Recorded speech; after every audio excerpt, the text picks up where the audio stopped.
The next video that we're going to do involves a column chart, which are the most common charts in Microsoft Excel.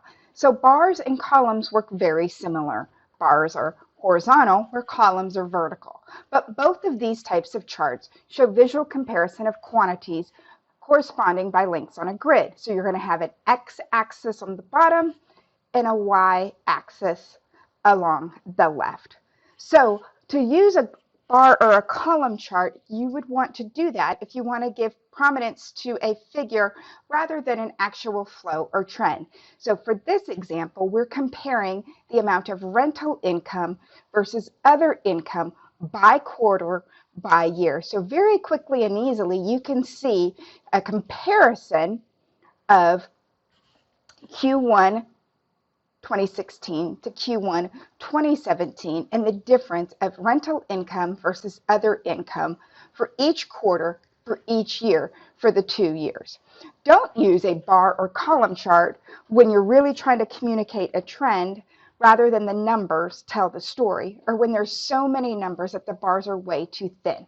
A bar or column chart must be convincing.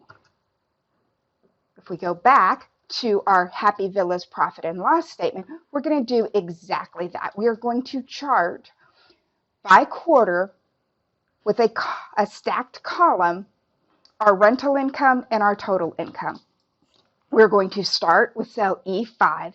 And this entire time, while we're selecting the cells that we want to use to generate this chart, we're going to be holding down the control key.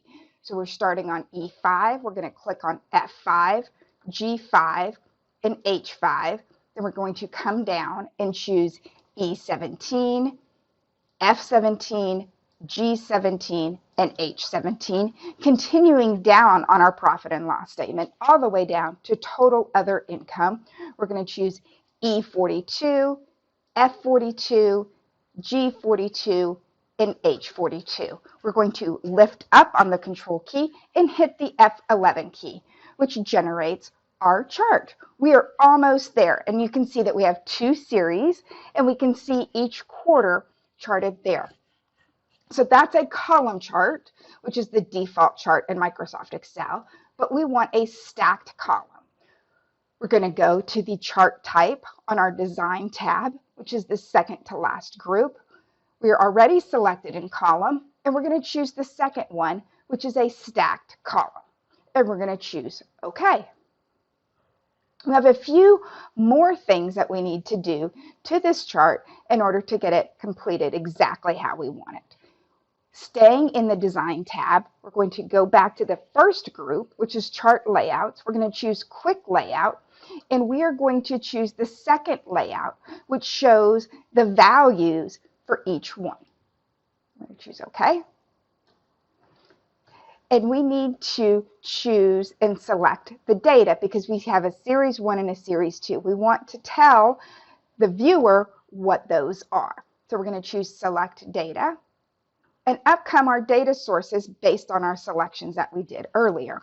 So for Series 1, we're going to choose Series 1, and we're going to choose Edit. And that's going to be Rental Income. And choose OK. Then for Series 2, let's select that and choose Edit. And we're going to choose, or we're going to type in Other Income.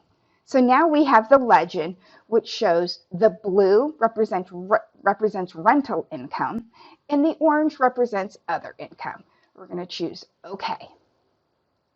Congratulations on making your first stacked column chart.